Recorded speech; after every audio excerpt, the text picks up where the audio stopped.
Twitter, Elon Musk is in the news about Twitter mostly, but at the same time, some things in the backdrop have been happening over at Tesla, where the company's basically one of their biggest leaders in their AI and their full self-driving. I think it's Andrej Karpathy left the company.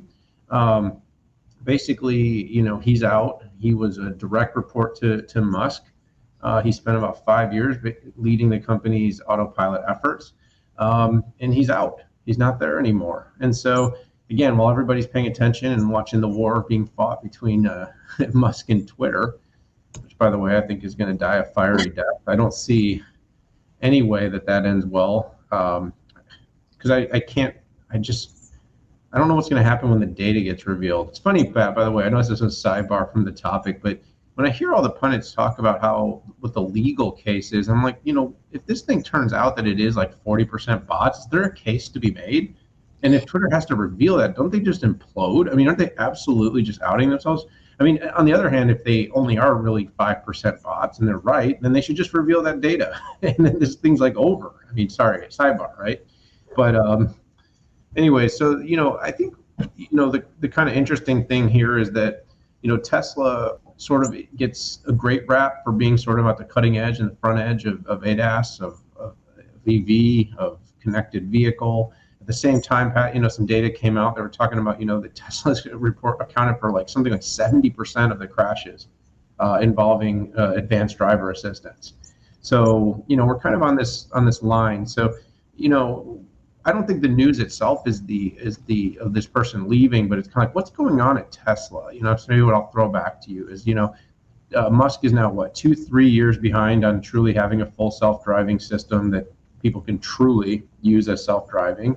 The robo-taxis he promised are behind, and by the way, he says sometimes he falls behind, but ultimately that he delivers.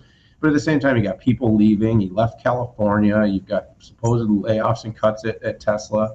You've got production problems because of supply chain. You've got factories that are burning money.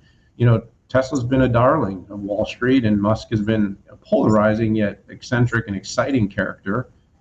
What do you think? Does this mean anything? So, I listen. I like what Musk does. I like the innovation that he brings to our country.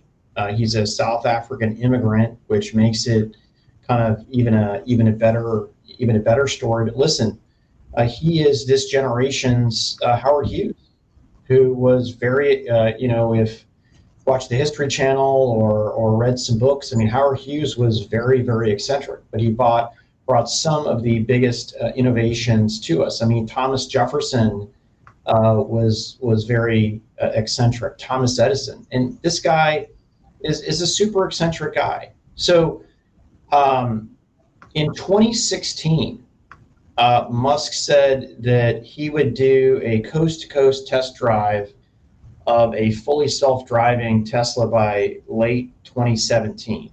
So that hasn't happened yet, or it's 4.5 years late.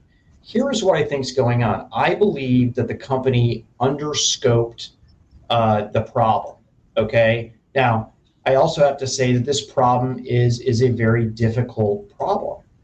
The expectation is that it's actually better than humans, okay? Which is could be looked at as a little bit unfair, but that's just the way human nature is. And maybe Tesla doesn't understand human nature. Folks are more comfortable around machines and engineers and things like that.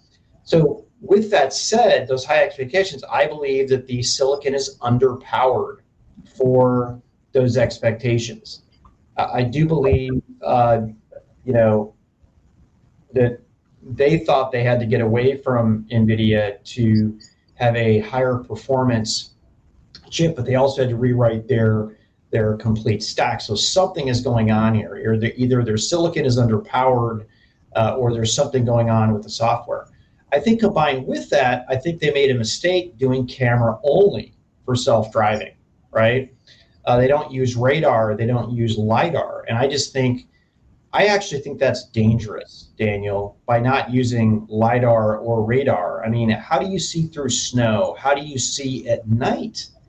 You can't have perfect optics, even with the best optics. You do need something that can see during non-peak times. Heck, even sun going straight at you is sometimes a problem there. So, in a way, I think they try to shortcut the problem in order to reduce costs.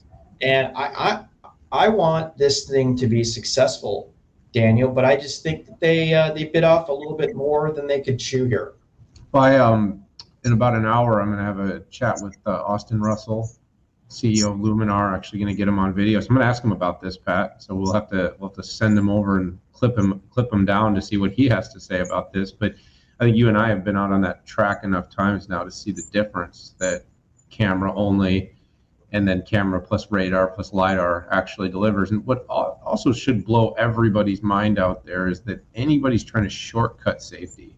It really just stumps me that we have technology that can be reasonably priced, that can be put into every vehicle, that could reduce the risk of a crash exponentially, but yet to save a few dollars, we're willing to forego that. It's puzzling to me when you talk about, like, the value of safety in life. I mean, geez, let's do something about that.